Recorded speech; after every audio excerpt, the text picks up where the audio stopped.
Hello, and welcome to this audiobook of The Alchemist, a work that has touched the hearts of millions of people around the world. This book, written by Paulo Coelho, is not just a story, but a journey towards personal discovery, towards our own personal legend.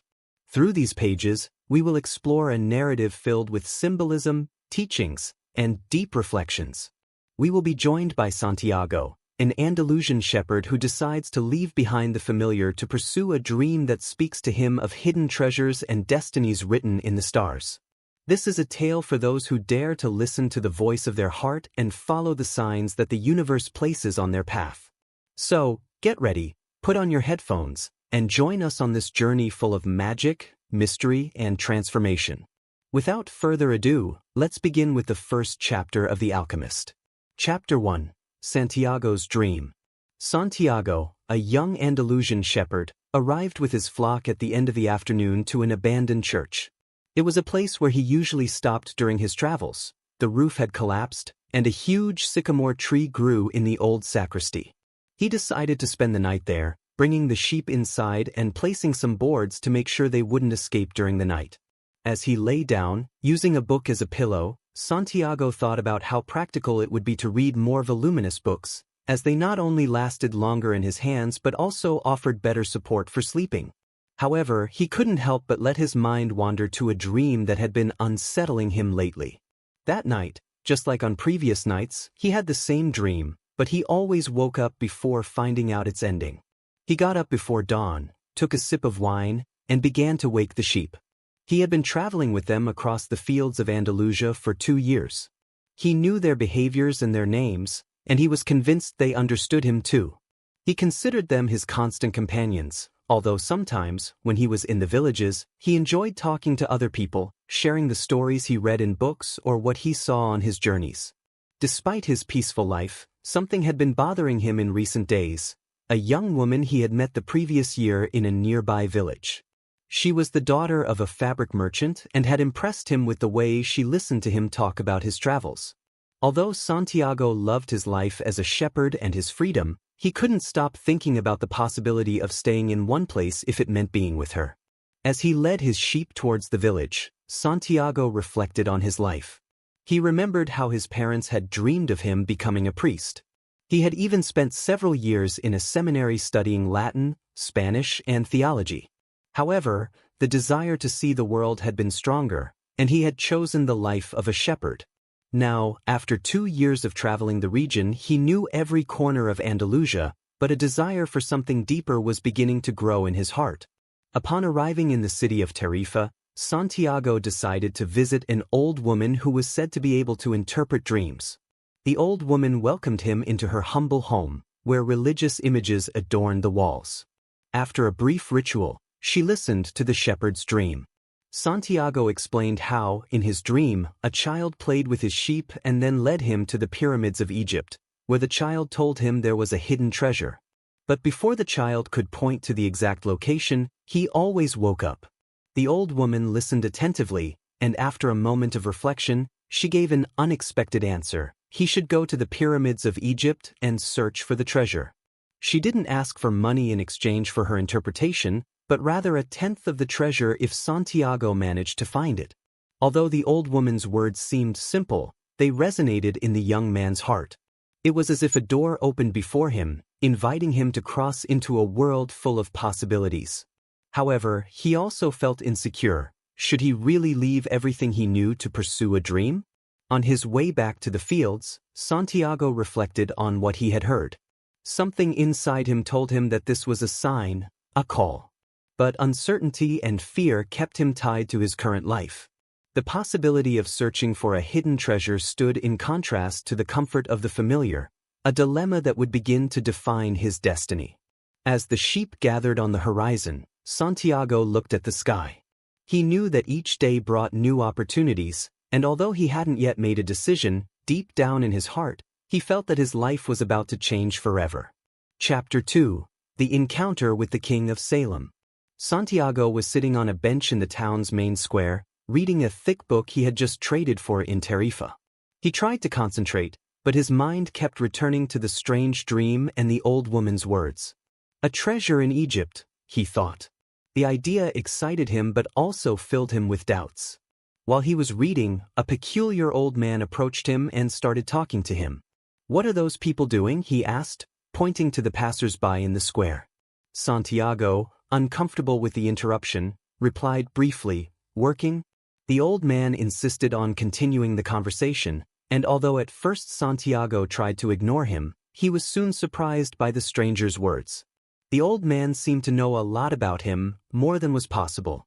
"I am Melchizedek, the king of Salem," the man said, and continued explaining things Santiago had never shared with anyone, like his desire to travel, his love for freedom, and, of course, the dream that had brought him there. Melchizedek spoke to him about something called the personal legend, the unique purpose that each person has in life. He explained that often, people abandon this purpose due to fear, doubts, or comfort. When you really want something, the whole universe conspires to help you achieve it, he told him, a phrase that would resonate with Santiago for a long time. The old man also spoke to him about the language of the world, a form of communication that doesn't need words but is expressed through signs, intuitions, and the heart. Santiago, intrigued, listened attentively. However, Melchizedek was not there just to talk. He offered to help him find the treasure he so desired, but there was a condition. He had to give him 1/10 of his flock as payment. Santiago hesitated, thinking that perhaps this man was just another charlatan, like the fortune-teller. But something inside him told him that he should trust. The old man took 2 precious stones from his cloak, one white and one black, which he called Urim and Thummim. "These stones will help you interpret the signs when you have doubts," he explained. "But don't forget that important decisions must be yours." Before leaving, Melchizedek told him a story about a merchant who sent his son to learn the secret of happiness from the wisest man in the world. The young man, while walking through the sage's palace, lost sight of 2 drops of oil he was supposed to take care of. The moral was clear. Happiness consists of enjoying the wonders of the world without forgetting the responsibilities entrusted to us. Santiago was thoughtful after the old man left. There was something in his words that made him feel that everything he had lived through until now had prepared him for this moment. The next day, he decided to sell part of his flock and return to meet Melchizedek to give him what he had promised. The shepherd knew that he was about to leave behind everything he knew to embark on a journey full of uncertainties. But he also felt, for the first time in his life, that he was on the path to something much greater than himself. Chapter 3: Santiago's Decision. Santiago met with Melchizedek the next day, bringing 6 of his best sheep. He had spent the night awake, thinking about the old man's proposal and the sacrifice it entailed to leave behind everything he had built as a shepherd. But the desire to pursue his dream was stronger than the fear. "I'm surprised," said Melchizedek as he examined the sheep. "Your friend bought them immediately. He said he had always wanted to be a shepherd, and he took it as a good sign." Santiago didn't respond, but the old man's comment confirmed that he had made the right decision. The king of Salem accepted the sheep and began to explain the signs Santiago should follow. "The treasure is in Egypt, near the pyramids," Melchizedek said. "But to get there, you must learn to read the signs of the universe. God wrote a path for each man in the world. You only need to read what he wrote for you." Before leaving, the old man gave him the 2 stones he had on his chest, Urim and Thummim. The black one means yes, and the white one means no. When you have doubts and can't interpret the signs, use these stones. But remember, important decisions must be made by you. Santiago placed the stones in his pouch, feeling that they were a constant reminder of the path he had just chosen.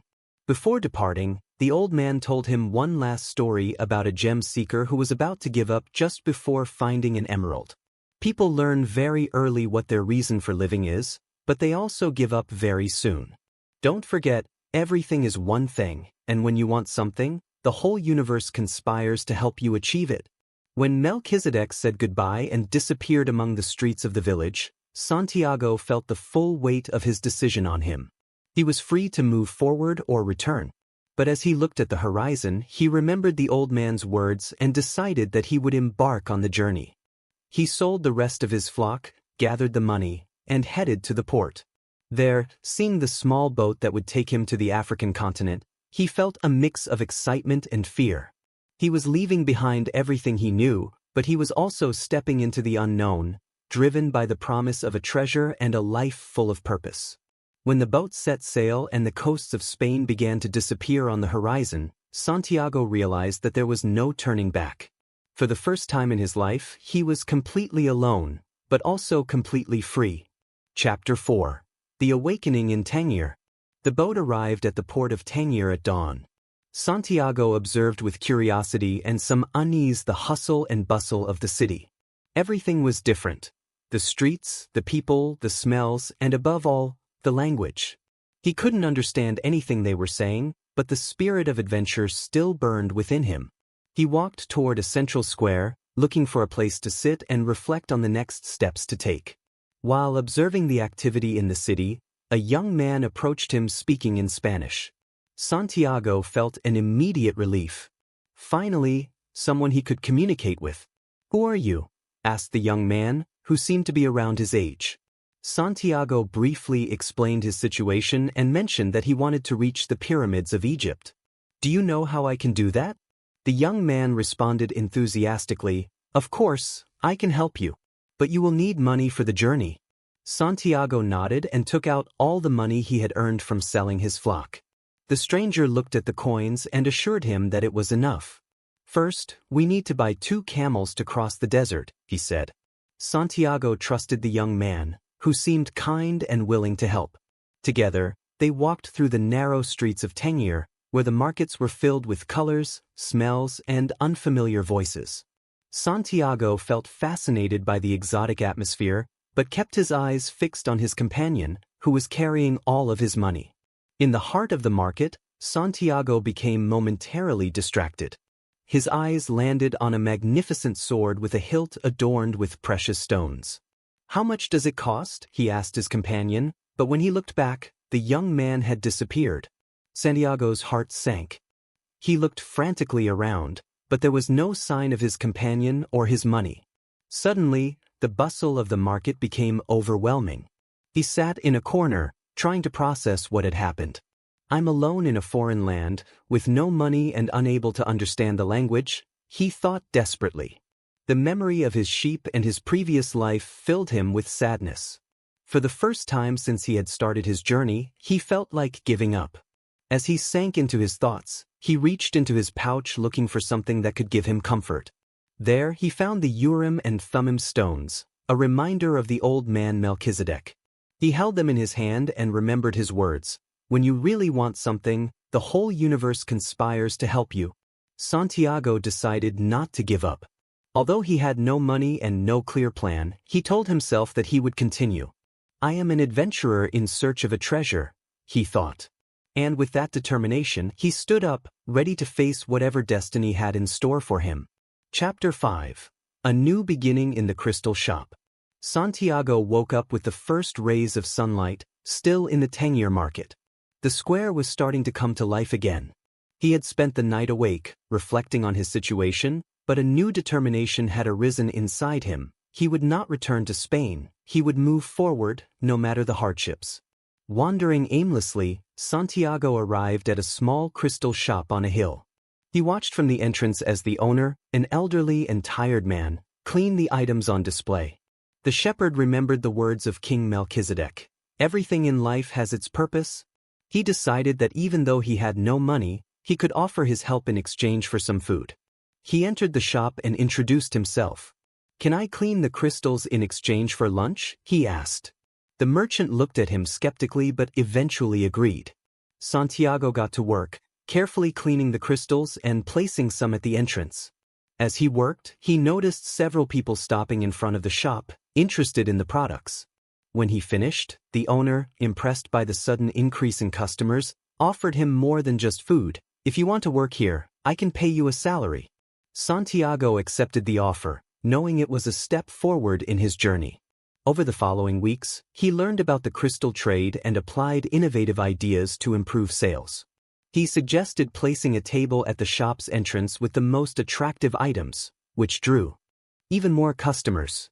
"Why are you doing all this?" the merchant asked one day. Santiago explained his dream of reaching the pyramids of Egypt and finding a treasure. The man smiled wistfully and spoke of his own dreams, which he had abandoned long ago. Sometimes the fear of failure prevents us from moving forward, he said. Santiago continued to work with dedication, saving every coin he earned. Soon, the shop began to thrive like never before. The merchant, grateful, offered him a share of the profits, and Santiago started to see that his efforts were paying off. Despite his success, the shepherd did not forget his true purpose.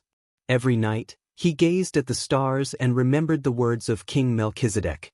The signs of the universe continued to guide him, and although he was building something solid in tenure, he knew he had to continue his journey. One day, after almost a year of working at the shop, Santiago made a decision. He gathered his savings and bid farewell to the merchant, thanking him for the opportunity. "I will continue my journey," he said. The man, although saddened, understood and wished him luck. With his pouch full of coins, Santiago left tenure once again. He had learned valuable lessons about perseverance and the importance of the signs. Now, he was ready to face the challenges awaiting him in the desert and take another step closer to his treasure. Chapter 6: The Caravan and the Desert. Santiago arrived at the starting point of the caravan that would cross the desert to Egypt. The merchants, with their camels loaded, were speaking in various languages, and the initial chaos of the journey filled the air. Among them, Santiago felt lost at first, but soon he found a guide who spoke Spanish and helped him integrate. "The desert is not an easy place," the guide warned him.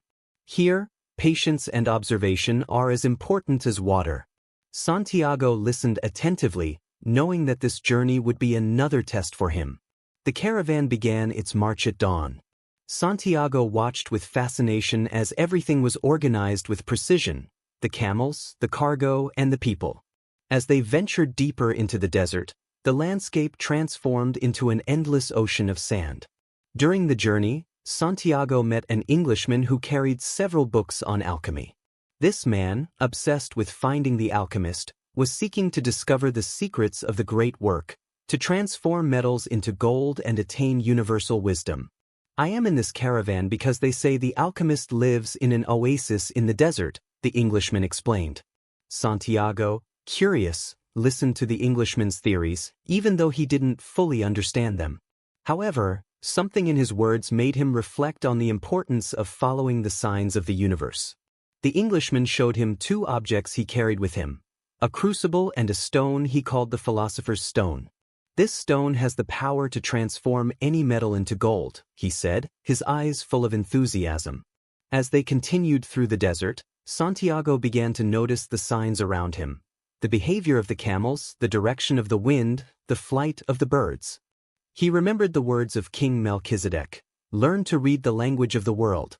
The desert, although vast and silent, seemed to be filled with hidden messages. One night, while they were camping, the caravan leader gathered all the travelers and gave them a solemn warning. "We are entering a dangerous area. There are warring tribes here. If we want to survive, we must move quickly and quietly. Here, life depends on obedience and unity." Santiago felt a shiver as he heard those words. For the first time, he understood that the desert was not only a physical place, but also a test for his spirit. As he gazed at the stars, he thought about the treasure he sought and the price he was willing to pay to reach it. As the caravan moved forward, Santiago adapted to the harshness of the desert. He learned to value silence, patience, and endurance. But he also began to wonder if the treasure he was seeking was truly material or if the real lesson was in the journey itself. The desert, with its vastness and mystery, began to shape Santiago, teaching him that everything in the universe is connected, and that every step he took brought him closer to his destiny. Chapter 7: The Oasis and Fatima. After endless days crossing the desert, the caravan finally arrived at an oasis. It was a vibrant, lively place, a complete contrast to the silence and monotony of the desert. Santiago was fascinated to see the palm trees, the water wells, and the people who lived there, as if it were a refuge in the middle of nowhere. The travelers quickly scattered to rest, and Santiago observed everything in amazement. While walking through the oasis, he noticed something that would change his life forever: a young woman by the well.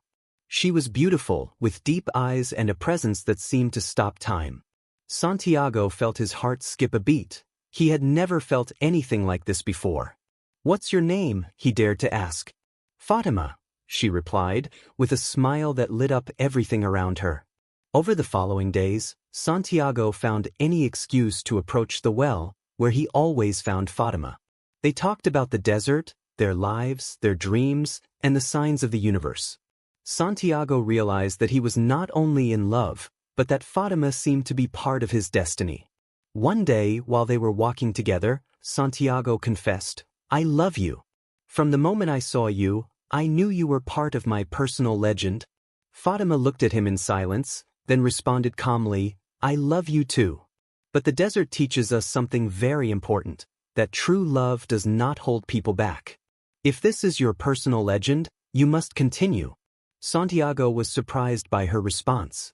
He had expected her to ask him to stay, but Fatima, with wisdom, explained that she could not be happy if he abandoned his quest. "Love is not an obstacle, but a force that drives people toward their destiny," she said. That night, Santiago reflected deeply on her words. Fatima had accepted that their love would be tied to the desert and the trials it would impose. Santiago understood that he had to continue his journey to the pyramids, but he promised to return. Meanwhile, the caravan stayed at the oasis as the warring tribes continued, and it was dangerous to move forward. During this time, Santiago learned that a mysterious man lived in the oasis, the Alchemist. This man was famous for possessing profound knowledge of the universe and the connection between all things. Intrigued, Santiago decided to seek out the Alchemist, convinced that this meeting was also part of the signs guiding him toward his destiny. In the oasis, Santiago had found love, but also a new purpose: to better understand the language of the universe and learn from those who already knew the mysteries of the great work. Chapter 8. The Meeting with the Alchemist. On the quiet nights of the oasis, while the stars illuminated the desert, Santiago heard rumors about a mysterious man known as the Alchemist. He was a legendary figure, someone who mastered the secrets of the universe and could transform metals into gold. Santiago, fascinated by the stories, decided to seek him out, convinced that he had something important to learn from him. One night, while walking near the dunes, he felt that someone was watching him. He turned and saw a man on a white horse. His presence was imposing, and Santiago knew instantly that he was facing the Alchemist. "What are you searching for in the oasis, young man?" asked the man in a calm but firm voice. "I'm searching for my treasure, but I'm also looking to understand the signs of the universe," Santiago replied sincerely. The Alchemist looked at him carefully, as if he could read his soul. "And are you willing to give up everything to follow your personal legend?" he asked. Santiago, although doubtful, nodded. He had left his flock behind, sold his belongings, and now he was ready to continue. The Alchemist said to him, "Come see me tomorrow at the outskirts of the oasis. If you are truly ready, I will teach you what you need to know to find your treasure." The next day, Santiago went to the designated place. The Alchemist was waiting for him next to his horse and a falcon resting on his arm. "The desert is a tough teacher," he said, "but if you learn to listen to its silence, you will discover that it has much to teach you." Over the next few days, Santiago accompanied the Alchemist through the dunes. The man spoke to him about the soul of the world, a concept that connected all things. Everything is written in the same language, in the stars, in the sand, in your heart. When you learn to listen, you will understand that the universe always conspires in your favor. The Alchemist also spoke to him about fear, the main enemy of those who seek their destiny. The fear of failure is what prevents many people from fulfilling their personal legend. But remember, fear is only real if you let it grow in your mind. Santiago listened attentively, absorbing every word as if it were an elixir. At the same time, the Alchemist tested him, making him interpret signs in the flight of the birds or the movement of the dunes. Slowly, Santiago began to trust his instincts more and understand that the universe truly spoke through signs. One night, while they were gazing at the stars, Santiago asked the Alchemist, "Why are you helping me?" The man smiled and replied, "Because you are ready. Because you are like lead, which still needs to be transformed into gold. And because when someone is on the right path, I appear. Time in the oasis was limited. The tribes were still at war, but Santiago knew he had to leave soon. Although he had learned much from the alchemist, he also understood that his journey was not yet over. The pyramids awaited him, and with them, the mystery of his treasure. Chapter 9. The Journey with the Alchemist. When the caravan received the order to continue its march, Santiago decided to leave with the alchemist. Although leaving the oasis meant distancing himself from Fatima, he knew that his personal legend awaited beyond the desert. I trust you, Fatima told him before they said goodbye. If it is your destiny to return, the desert will bring you back. The alchemist and Santiago began their journey across the endless dunes. The silence of the desert was profound, but the alchemist occasionally broke it with lessons that seemed simple, yet were full of wisdom. The desert is a demanding teacher, he said one night while they gazed at the stars. It gives you nothing for free, but if you respect it and listen, it will show you its secrets.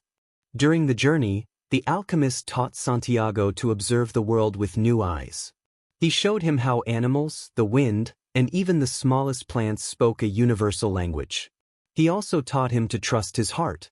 The heart can be your greatest ally, but it can also fill you with fear, he explained.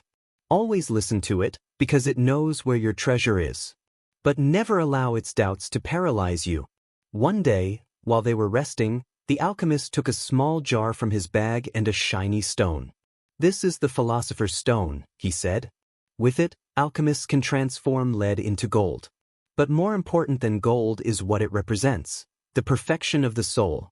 Santiago watched in fascination, but the alchemist reminded him that true learning was not in objects, but in the journey. Gold is not the goal. It is only a means to understand that everything in the universe is connected. However, the journey was not easy. The warring tribes had made the desert dangerous, and one day both of them were captured by armed warriors. The soldiers took them to their camp, where the chief interrogated them. "What are you doing in our territory?" asked the tribe leader, looking at them with suspicion. "We are simple travelers," the alchemist answered calmly. "This young man is looking for his treasure." The chief laughed when he heard the answer, but the alchemist, with complete serenity, made an unexpected proposal. "Give this young man 3 days, and I will show you his power. He can transform into wind." Santiago was paralyzed with fear. "I can't do that," he whispered to the alchemist. But the man responded firmly, "The universe always helps those who are on the path of their personal legend. Trust yourself." Over the following days, Santiago reflected deeply on what he should do. He looked at the desert, recalling the alchemist's lessons, the signs of the universe, and the words of King Melchizedek. Finally, he understood that he had to listen to the desert, the wind, and the sun, and trust in his connection with the soul of the world. On the 3rd day, in front of the tribe leader and his men, Santiago prepared to attempt the impossible, to transform into wind. Chapter 10. Santiago and the Wind.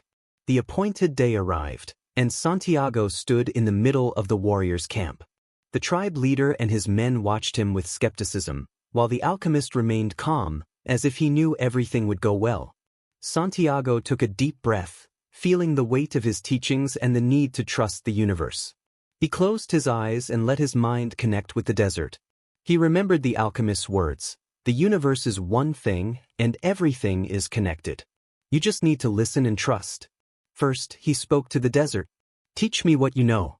You have seen men, caravans, and tribes pass by. Help me understand your power."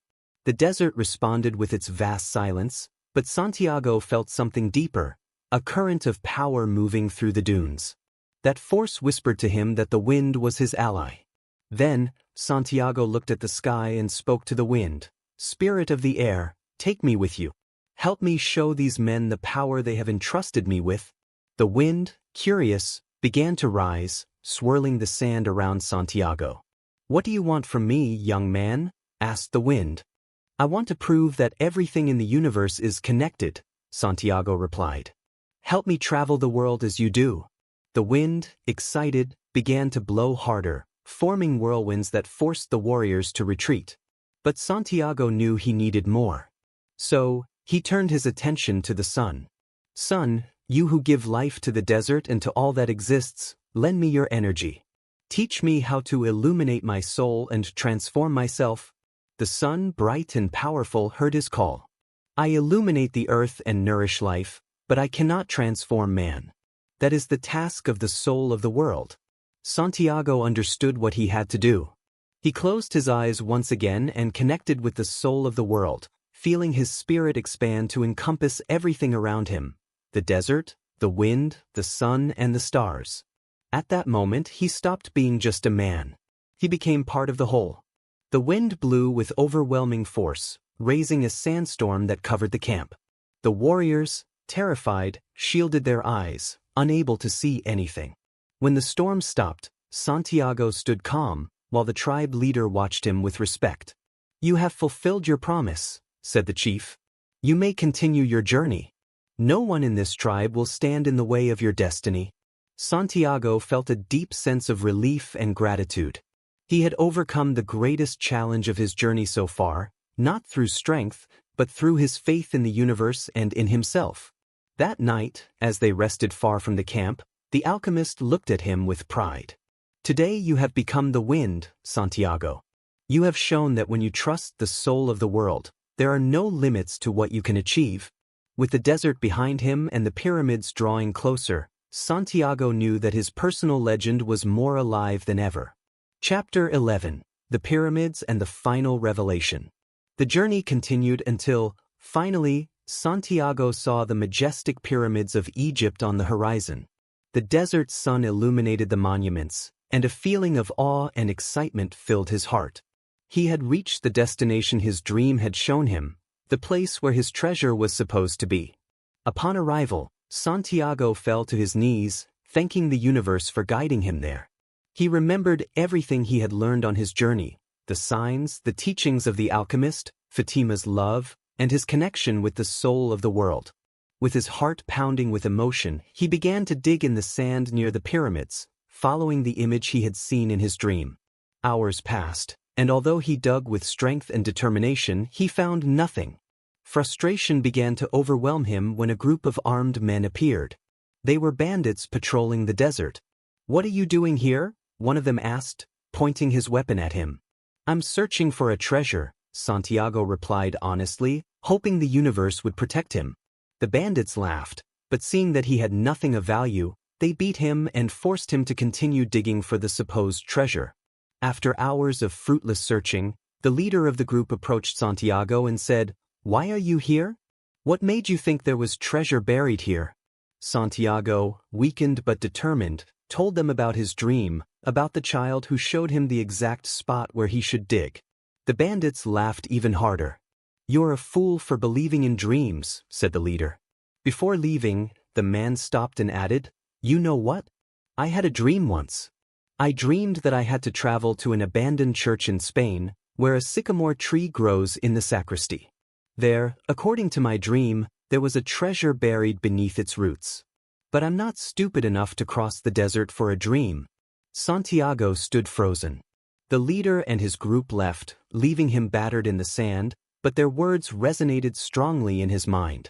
The image of the abandoned church, where he used to rest with his flock, came to him clearly. Suddenly, he understood everything. The treasure had always been in the place where his journey began. But without having traveled the whole path, without having learned the lessons from the desert, the alchemist, and the universe, he would never have been able to find it or understand its true meaning. With renewed energy and a smile on his face, Santiago stood up. He looked at the pyramids one more time and thanked them for being the beacon that guided him to his purpose. Now he knew what he had to do. The desert had shaped his spirit, and he was ready to return to the place where it all began, ready to claim the true treasure of his personal legend. Chapter 12: The Return and the Discovery of the Treasure. Santiago set off on his journey back to Spain. As he traveled through the desert, his thoughts were clearer than ever before. He understood that everything in his life, from his time as a shepherd to his encounter with the alchemist, had prepared him for this moment. The desert had not only led him to the pyramids, but it had also transformed him. The journey was long, but Santiago felt filled with peace. The words of the alchemist echoed in his mind. The treasure is not in gold or material things. The true treasure is in the journey and in what you learn from it. Finally, after weeks of travel, he arrived at the abandoned church where he had spent so many nights with his flock. The place was the same, the collapsed roof, the great sycamore tree growing in the old sacristy. Santiago knelt under the tree, moved to be back. Remembering the bandit's dream, he began to dig at the roots of the sycamore. The task was not easy, but he did not stop. He was convinced that here he would find the answer to his quest. Hours later, his hands touched something solid. Carefully, he unearthed an ancient chest. His heart beat wildly as he opened it. Inside, he found gold coins, jewels, and precious stones, more riches than he had ever imagined. Santiago laughed aloud, not because of the value of the treasure, but because of life's irony. The treasure had always been there, in the place he knew best. But he knew that, without having undertaken the journey, he would never have had the knowledge, wisdom, and faith necessary to find it. He lay down on the ground and looked at the night sky. A shooting star crossed the heavens, and in his heart, Santiago knew that the universe had guided him all along. He remembered Fatima and promised to return to the oasis, where love awaited him. With a smile on his face and his spirit filled with gratitude, Santiago closed his eyes, letting the desert wind caress his face. Now he understood everything. The treasure was not just the gold, but the transformation he had experienced. He had found his personal legend and, with it, the secret of the soul of the world. Thank you for joining us on this incredible journey through the pages of The Alchemist. Together, we have traveled with Santiago, from the lands of Andalusia to the pyramids of Egypt, through the desert, the oasis, and the challenges that transformed him into someone capable of understanding the language of the universe and finding his true treasure. This work reminds us that we all have a personal legend, a unique purpose that gives meaning to our lives. It teaches us that the true treasure is not only in reaching a goal, but in everything we learn, in the people we meet, and in the strength we discover within ourselves along the way. If this audiobook has inspired you to pursue your dreams, listen to your heart, and trust in the signs of the universe, I invite you to be part of this community of learning and growth. Subscribe to the channel, activate the notification bell, and share this content with those who, like you, seek to transform their lives and find their purpose. This is just one of the many audiobooks we have prepared for you, and together we will continue to explore stories that inspire us and invite us to grow. Thank you for being part of this journey. May the desert wind and the strength of the universe always accompany you on your path to your personal legend. See you in the next audiobook. Until soon.